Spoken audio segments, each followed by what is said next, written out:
Welcome to the wild and wacky world of Ark Survival Evolved. Today we're taking a journey into the prehistoric past or future. It's Ark who knows at this point as we join Zizarans Community Server.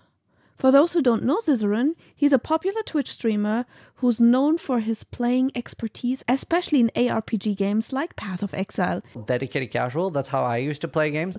And he has taken it upon himself to set up an Ark server to kill some time between games.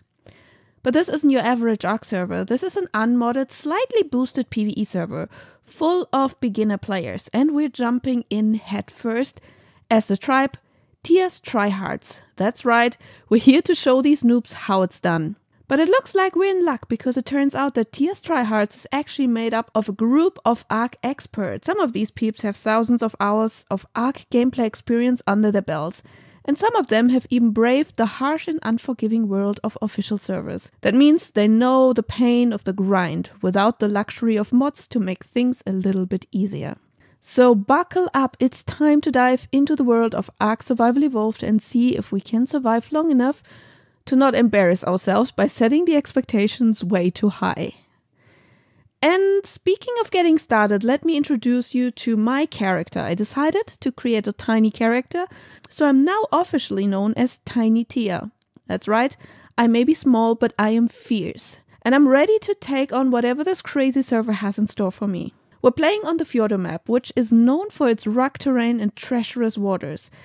But hey, we didn't come here for a walk in the park, did we? We came here to survive, and that's exactly what we're going to do. Alright. Let's get this show on the road. Like every Ark game, we're starting off by picking berries. It's not glamorous, but it's a necessary part of day one surviving in Ark. But we are not going at it alone. We just invited Quack to our tribe. For those who don't know, Quack is one of the developers of Ark Smart Breeding. He'll keep track of our breeding lines so we can make sure we're getting the best possible dinos. After picking some berries, we quickly crafted some cloth armor and set up to punch some trees for some early wood. It's not the most tryhard way to get wood, but it looks at least intimidating. And just when we thought we were on our own, Steven joins the tribe. Steven is an Ark admin and modder who has been in the game since 2015. Some of you may even know him as the admin of the Norwegian Vikings cluster. With Steven on our side, we're sure to have a leg up on the competition. As I upgrade to simple stone tools, Steven starts spamming thatch foundations for experience points. And you know what? I'm not even mad. With Steven doing all the hard work, I get to sit back and reap the benefits of our tribe shared experience. But we can't survive on experience points alone, which is why I decided to go out and hunt down a dodo for our dinner tonight. It's pretty cold in Fjordo and we need something to keep us warm. The campfire has already been placed by Steven, so all we need is some tasty dodo meat. But wait, what's this? Quack has died next to us. Well, that's unfortunate, but we can't let his death go to waste. I look at his corpse and farm in for some extra resources to make our dinner a little bit more nutritious. And this is how things are done in Tiia's Tryhards. Everyone participates in keeping the tribe fed, and that's in their own unique way. Whether it's hunting, gathering, or even farming our fallen comrades, we'll do whatever it takes to survive. So, who's hungry? We've had a little bit of a setback. The morning after our delicious dodo and quack dinner, I ventured out just a few steps away from our campfire to farm some flint. And that's when a Carnotaurus snuck up on us, destroying our 2 thatch foundations, our campfire, and unfortunately also Steven. Luckily, a nearby Brontosaurus took out the Carnotaurus, but the damage was already done. Realizing that there's nothing more we can do or save, I decided to climb up to our final base spot, up the cliff, and started building. Now I have to be honest with you, I am not a builder. In fact, I hate building in this game. But Steven hates dying, and as we say in German, das Leben ist kein Ponyhof, life is not a pony farm. So I put up my building hat, put up my big girl pants, and start constructing a new, stronger base for us to call home. Progress is being made. The first foundations are down, and it's time to get started on building some essential infrastructures. First up, a bed. We need a place for the boys to respawn at the base in case they die again, and let's face it, that's bound to happen. But before we get started on that, I need to take care of some business. Namely, I need to take out a turtle that's been wandering around near our base. And thanks to Steven, who left his bow lying next to his lifeless body, thanks Steven, I have the perfect tool for the job. It takes a few more arrows than I would have liked, but eventually the turtle goes down, and just like that, we have some nice extra meat and hide to work with. But now back to building that bed. Quack is the first one making use of the new respawn possibility, and if you think now starts the pro plays, you're in for the most pathetic thing you will see in this video. I'm trying to tame a Pteranodon. With some borrowed bolas from Steven, thanks again for leaving the stuff next to your corpse. And now, as I'm preparing to knock the Pteranodon out, I can feel the suspense building up. The Jeopardy music is playing in my head and I would play it for you now if it wouldn't get me copyright striked. So hum it along. And what feels like an hour of me hitting the Pteranodon with a wooden club, the Pteranodon just escapes the bola and flies away. And here I am with a half-broken wooden club in my hand, feeling like an absolute noob. So much for Tiia's tryhards. More like Tiia hits hearts with club on heads without successes. But that's a little bit long for a tribe name. Can a Pteranodon laugh? Because I swear I heard a giggle in the distance. And as the Pteranodon flies away, I look over to the beach. And what do I see? A massive Rex wreaking havoc on someone's base. And before I can even process what's happening, the Rex is standing right next to our own base. Now, you might think we'd be scared out of our minds, but not us. We're brave, we're bold, and we're ready to take any challenge that comes our way. So I make the ultimate sacrifice. I offer myself up as a bait to lure the Rex away from the base. And wouldn't you know, it's even a high-level Rex. So in the blink of an eye, I'm staring down the teeth of this giant beast, and it's not a pretty sight. But I'm determined to do my part to save our base, even if it means sacrificing myself in the progress. So I will see you on the other side, because my first death is about to happen right here and right now.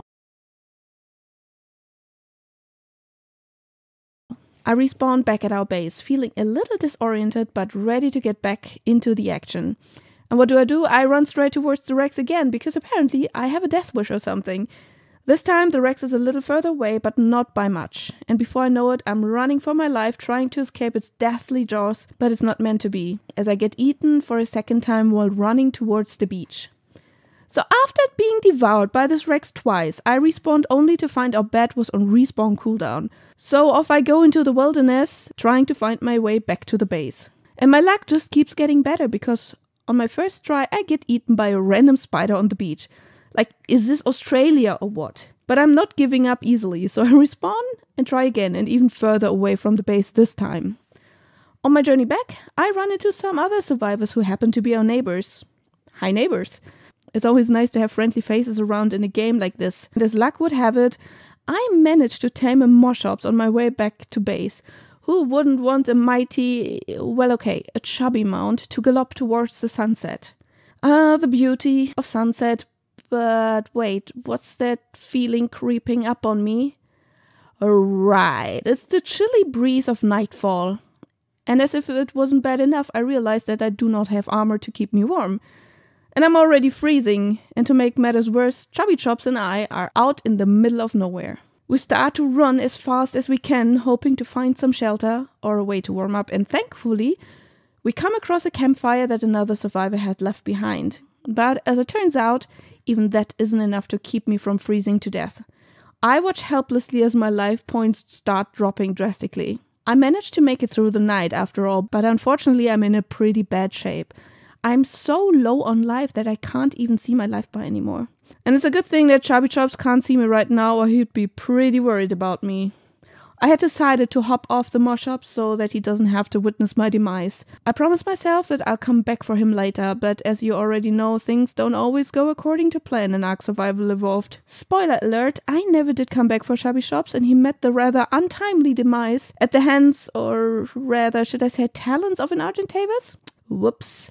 But hey, that's just the way things go in the game. You win some, you lose some, and sometimes you lose your beloved chubby mount to a bird of prey. After freezing to death in the middle of the night, I'm able to respawn in our base. But as luck would have it, our base is being camped by an angry raptor that has already killed everyone who was there. So I quickly run to grab my bow, thinking that I can take it down from a safe distance. But then, to my horror, I realize that I grabbed my bow but not the arrows. So I rush back, grab the arrows, and hope that I can make it back to the raptor before it's too late. And, thankfully, I just do that. With one shot to the head, I take down the raptor and save our base from certain destruction. Well, look at me, the protector of the Tryhard base. I have this rule in Ark. If it kills me, it's worth to be tamed. And today, we have a particular creature in our sight. It's the high-level Rex that already ate me twice. With Captain Fat Dog's Rex trap in place, We lure it in and successfully trap it. But then we realize we don't even have the necessary equipment to tame it. No crossbow, no trank arrows. Whoops. So we apologize to the Rex and tell it to be patient. At least it won't be hungry, right? We'll come back for you soon, big guy. With our lack of equipment preventing us from taming the trapped Rex, it's time to focus on other tasks. Namely, picking narco berries and spoiling meat so we can turn both into narcotics. The Rex watches me with a confused look from its trap as I rush past him, grabbing all the bushes around the base to get all the berries that we need. It's a tedious task, but one that's essential for our taming efforts. As for the spoiling meat, well, let's just say the smell is something else. And as the night falls and the temperature drops once again, we finally have everything we need to begin the taming process. With a campfire nearby to keep us warm, I stand next to the trap and begin shooting arrows into the Rex. I count to 5 between every shot, making sure to conserve our limited resources as much as possible. And it's a slow process. It's sunrise again, and after a long night of battling, we've finally done it. Our trusty trank arrows have knocked out that pesky Rex that has been giving us grief all night. And oh boy, was it worth it. We're talking about a creature that has already taken a couple of bites out of yours truly earlier in the game. But now, as the first rays of the sun hit its scaly hide, the great Rex finally falls asleep and its massive frame slumping to the ground. But our job is not done yet. We got to make sure this dino stays down long enough for us to tame it. So we quickly get to work stuffing its inventory with everything we need to make sure it stays knocked out. And looks like we got some time to kill while we wait for our mighty T-Rex to finish taming. So what has a survivor to do in the meantime? How about knocking out a few more dinos to help us with our survival needs? I decide to take matters into my own hands and quickly head out to find a trusty parasaur to help us gather those all-important berries. And wouldn't you know, I find one just a short jog away. With a swift shot of my trank arrows, I knock out the parasaur and start gathering those berries like a pro. But that's not all. On my way back to the sleeping Rex, I spot a pteranodon standing next to the base staring at me. And in a stroke of pure luck, I managed to bowler it and quickly follow up with a well-placed shot to knock it out in the cold. And that went better than my embarrassing club action earlier. And now I know what you're thinking. Why bother with a pteranodon when you've got a T-Rex? Well, the main reason is a T-Rex sucks at flying. But when we thought we were invincible with our trusty T-Rex on our side, tragedy strikes. We're out on a hunting expedition and our Rex, now proudly named 8 Tiia twice, it's doing what it does best. Taking down some of the biggest beasts on the island. We spot a Brontosaurus and before we know it, our Rex is chomping away whatever he sees. But here's the thing about Brontosaurus. They may be big, but they're not exactly the most graceful of creatures. And while I thought myself safe from dangers and far enough away from the two giants fighting, a tail swipe of the Bronto immediately kills me. Well, just great, looking like a noob yet again. I decide to leave the fighting to the others and do what I can do best. This time, tame a dodo. And while you may think, a dodo? You have a Rex. Here comes the pro tip. Animal inventories double the spoil timer of food. A dodo is a herbivore, so we can store meat in it without it eating it. 200 IQ Tryhard tactics. In the evening, I roam with ATT through the plains and find a 145 pteranodon. And while knocking it out, ATT yells in Rex, I can do that too, and bites it too. No ATT, bad ATT. I managed to knock out the pteranodon anyway, and another tame is on the way, and even a good level one. Time for a breather. Looking at the sky, we see the beautiful aurora borealis, green and white flickering through the stars and clouds. In the middle of the night, the pteranodon finished taming, and with it finishing taming, we finally conquer the sky. My next task is to recruit Pose to our tribe. He's a fellow Tryhard himself who hasn't played much else than Ark in the past years, so perfect for our tribe. Coming back, I find a tech stego in our trap, another new friend to knock out, and luckily I have some trank arrows left. After shooting it for almost half a day, it finally falls to sleep. But Ark wouldn't be Ark and another high-level Rex spawns in our base and proceeds to start eating our tech stego. Excuse me? Well, that means one thing, let's tame another Rex. But this one seems to be too smart for us. He gives us a hard time being lured into the trap. On the way into the tribe, he bites me and I die again. I respawn twice in total trying to lure the Rex, and every time the Rex is faster than I am. I die both times. I spawn back to the guys luring the Rex into the trap the tech stego was in. And then we start knocking him out. And then somehow the Rex manages to run out of the trap. But just as we thought everything is lost, Poser manages to get him stuck with his Pteranodon. And I have never seen this before, but well, here we are. While the Rex is knocked out, taming, I need some fresh air and fly around with the Pteranodon, scouting a little. I pass a Deinonychus nest and I wonder if I should risk it. And I do, and it's worth it. A level 140 egg is ours. 150 is the max level, so this is pretty insane. Today, we're going to be taking our new stego for a spin, but with a twist. We're dressing him up in a spooky skeleton costume, don't worry. They won't mind, after all, Halloween comes early this year. Now, I thought I was going to have a chill day riding around my skeletal stego, but nope, my tribe mates had other plans. Apparently, nobody wanted to lay down water pipes for the base. So, guess who volunteered? Me. Wow. I didn't sign up for this, but being the team player I am, I decided to go ahead and do it. And after what feels a few hours of laying down pipes, we ended up with a huge pipe that led all the way up to the mountain. And what was at the end of it, you ask? A refreshing shower. Okay, maybe it was more like a trickle, but still it was water. But even with all the hard work, my tribe mates still found something to complain about. I mean, come on guys, I'm not a plumber. It's another night in Ark Survival Evolved and the Northern Lights are out in full force. I am taking this opportunity to hop on my trusty Pteranodon and hunt down some air supply drops. The first one was a success. I found a shield blueprint and even a donkey saddle. Anyone here loves using donkeys for getting metal underwater? But then I stumbled upon a high quality red drop. I was expecting to find some epic loot, but what did I get? A remote keypad blueprint and a primitive metal shield? Like, come on game. I expected a little bit more from you. I mean, how is this high quality loot? As the night slowly comes to an end, I decide to hunt for some Deinonychus eggs, but all I could find were low-level ones. It's a little bit disappointing to spend a whole night searching for something and coming home almost empty-handed, but oh well, that's sometimes how it goes in Ark. On my way back, I stumbled upon an NPC village full of veggies, and well, what can I say? It's time to raid the fields and bring all the greens home. After stuffing my pockets with veggies, I decided that it's also time to upgrade to a better carrier. So I decided to build Captain Fatok's Argent Trap on one of the hills. But being a little too enthusiastic, I accidentally killed the bird instead of knocking it out. Apparently, I need the arrows that have the green tips. Who knew? But I did not give up, and after what felt like an eternity, I finally found another bird and managed to knock it out and tame it. And guess what? While my tribe was fighting over the layout of the base, nobody even noticed that I tamed an Argent. Hey guys, I'm helping.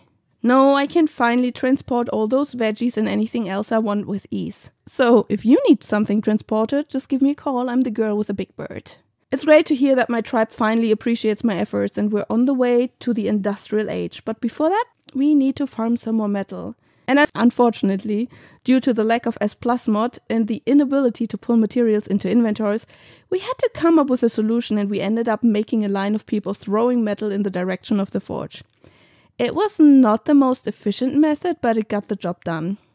The only downside was that I regret keeping the forge in the middle of the base. It was like a never-ending game of dodgeball. And now things are going to be a little bit more creepy. I decided that I want a rideable, human-sized bat. But how do you tame them? Well, that's pretty simple. With blood, of course. Now, if you remember my tendency to sacrifice myself to tame stuff, like the Rex incident earlier, then you know what's coming next. I started making blood bags to lure in the bat. And I must admit I may have taken it a little bit too far once or twice. At the end of all of the blood bags generating, I found myself standing in the midst of 3 or 4 lifeless bodies of myself. Whoopsie. Well, sacrifices must be made to get the tames we want. Today is the day where the bravest of survivors enter a dangerous cave filled with bloodthirsty bats, and guess what? Today that brave survivor is going to be me. I'm armed with my trusty blood packs and my heart is pounding with excitement as I sneak up into the infamous bat cave. But just as I enter, bam, the first bat swoops down and grabs my blood packs, slurping them up like Capri-Suns. And just like that, it's tamed. I guess I never realized how much bats love their juice boxes. Before I knew it, the whole cave is tamed and I'm left with a bunch of spoopy bats on my side. But hey, no biggie, right? I mean, who needs a tribe when you got a crew of bats? As I make my way back to base, I can't help but feel like a total boss, and this time I've got the attention of my tribe. I mean, who wouldn't be impressed by a fearless survivor taming an entire cave of bats? I guess you could say I'm kind of a big deal now. So after taming my first bunch of bats, I've been put in charge of breeding them for my tribe. Breeding these creatures takes a lot of time and patience, and I'll admit patience is not my strong suit. But I know how important it is to have a strong pack of bats, so I make sure to let the ones that I have made and grow the first bats right away. But as you can imagine, this process takes a while, and as much as I try to stay calm and collected, my impatience starts to get the best of me. I mean, I need these bats. And what do? Well, since both of the bats and I have tasted blood, I head back to the cave to see if I can find some more, and wouldn't you know it, luck is on my side because the bats have respawned and I'm able to snatch up another bunch of high-level bats to take them back home with me. And I know what you're thinking, isn't that dangerous? Well, it is. But when you're a fearless survivor like me, danger is just another word for adventure. After successfully taming and breeding our bats, I decide to take one for a little stroll, or should I say a little flight? These winged creatures are truly something else. And to make things even better, they automatically collect blood bags, which means no more draining little tears for her precious blood. And as I was collecting blood bags, something exciting happened. One of my bats gave birth to a little baby bat. That's right, the breeding has officially begun. And let me tell you, there's nothing quite as exciting as watching your little ones grow up until they take their first flight. So after securing our little baby bat in the base, I decide to venture out to collect more blood. And boy, I am glad I did, because out of nowhere, I stumbled upon a high-level Argentavis just next to our base. Now, as you may remember, I had already tamed an Argentavis earlier, but this one was even better, so I knew I had to have it. And that's where things got interesting. Posa, my tribe mate, quickly got to work building a proper trap to catch the Argentavis. And while he was doing that, I had to distract the bird in the air to prevent it from flying away. And that was not an easy one. But with my quick reflexes and fearless attitude, I was able to keep the bird occupied until the trap was ready. And after what felt like an eternity, we finally managed to trap the Argentavis and knock it out, using the right arrows this time. After successfully taming and breeding our bats and capturing that high-level Argentavis, I decided to go hunting for some drops. But that was just the warm-up for what was to come. That night, our tribe met up at the beach for some serious leveling. And what is best for leveling up your bats? That's right, taking down some alpha raptors. It was quite a challenge. These raptors are fierce and deadly, but with our bats by our side, we were able to take them down one by one. It was a pretty nice battle with blood and feathers flying everywhere. So, as you guys know, I have a bit of an obsession with caves. And this time I decided to take things a step further by flying right into the bat cave a third time. I mean, who needs sleep, right? Unfortunately, luck was not on my side, as we only managed to catch some low-level bats. But hey, I wasn't too mad about it, since it means we had some replacement bats that we wouldn't be sad about losing in a risky maneuver. But the real excitement happened when I got back to our base and claimed the second baby bat being born to our high-level bats from earlier. We now have 2 little bloodsuckers growing in our base, and boy, were they cute. And because bats can fly in caves, I decided to check out the Aberration Cave to see what drops we could get our hands on. Let me tell you, it was totally worth it. I found an apprentice assault rifle and a mastercraft quet saddle in the first drop. Score! Feeling lucky, I decided to go for the second yellow drop as well. But just as I landed, I got jumped by a Polovia, which is basically a giant badger buried next to the drop. Talking about surprise attacks. After a lot of fighting, struggling, missing shots and almost dying, I finally managed to kill the beast and catch my breath. So was it worth it? I mean, well, we got an apprentice compound bow blueprint and an Hyenodon saddle from the second drop, so I guess it was like half worth it. After all the craziness of the Aberration Cave, I needed to let out some steam to get my confidence back. And what's a better way by taking on a giant white Rex? Yep, you heard right. I came across this massive beast on my way back and I just couldn't resist getting the challenge. So, my bat and I got ready to battle. The fight was intense, but I was determined to come out on top. I dodged and weaved, getting some powerful hits while avoiding the T-Rex's deadly attacks, and in the end, I emerged victorious. It definitely helped me to get my confidence back. After taking down the giant white T-Rex, I continued my journey by killing a few more Alpha Raptors for some experience and loot. And then I remembered to check the Deinonychus nests again. Oh boy, I'm so glad I did. I found a level 150 Deinonychus egg, which is the highest level I can actually get on the server. That's lucky. Back at base, it was time to imprint the little baby bats. I'm a great bat mom, by the way. All of them wanted to cuddle, and if they didn't, I made them want to cuddle. That was pretty adorable. But the night wasn't over. I spent the rest of it killing things with my trusty bat and get some meat, loot, and levels before heading back to the cave where the bats spawn to find some more nice levels. Taming a ton of bats is quite easy, guys. You need to whistle them on passive every time they tame, so they don't attack the wild ones. The wild ones then will focus on you, grab you, and then get tamed by eating your blood bags. It's a little gruesome, but it gets the job done. In the end, I got 2 medium level ones at level 115 and 2 low level ones. Overall, not that bad at all. You wouldn't believe how hard it is not making bat puns all over the place. I'm basically just winging it at this point. Are you serious? So I decided to test out my new bats by letting them attack a white rex. And oh boy, they did deliver. Those bats shredded the rex in seconds. They're like little blood-sucking ninjas.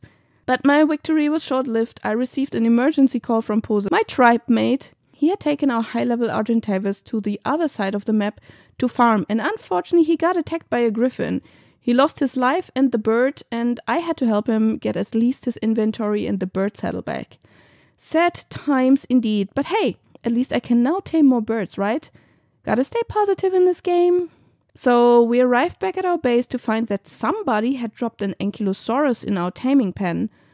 No more hand farming metal for us? I agree. Pose took care of taming it, and we're feeling pretty good about our haul. Then I found a high-level Rex, and after losing both of our precious Rexes earlier to an Alpha Carno, I knew we needed a new one. The only problem?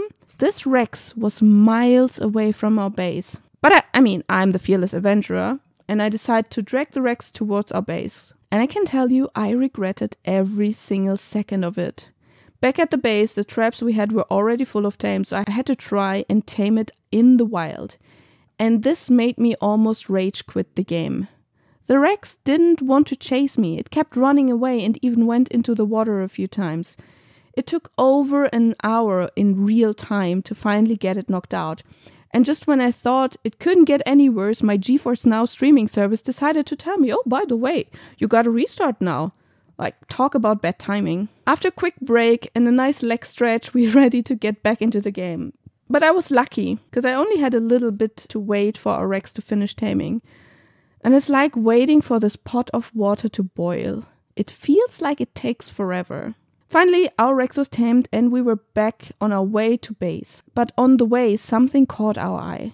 A level 180 tech stego. That's the highest level tech animal you can find around here. So, of course, we couldn't resist trying to tame it. We lured it into our bird trap and it fit like a glove. But now came the hard part, knocking it out.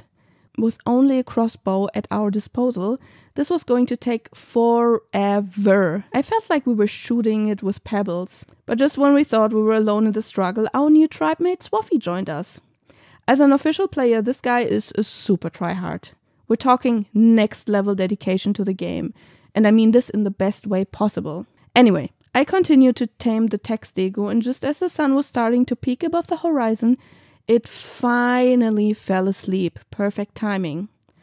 While we were waiting for our tech stego to finally tame, I decided to hop on our new Rex to farm some meat. And let me tell you, with that tech animal costume, our Rex was looking straight out of a sci-fi movie. Pretty tryhard, at least. Finally, after what felt like an eternity yet again, the tech stego tamed out at a whopping level 269. Nice. We were all pretty excited about this one. Now, as if it wasn't enough, we decided to end our 19-hour live stream with a crafting spree. We made a ton of cryopods in the obelisk, so we could safely cryo all of our animals when we were not online to take care of them. Let me tell you, after all of that, I was wishing I could cryo myself in real life. I was so exhausted. But the survival game never stops. And well, that's a wrap for the first day of our 19-hour stream on Zizarans Community Servers. And let me tell you, our Tryhard tribe did not disappoint. In just 19 hours, we went from taming our first Rexes, getting eaten by them, to taming flies and even bats. We started breeding and even dabbling into the industrial tier, while others on the server were still struggling to tame a dodo. I could not be prouder of our Tryhard tribe members. We truly lived up to our name by knowing the game inside and out. And hey, if anyone needs some tips and tricks on surviving in the ARK world, well, just hit us up.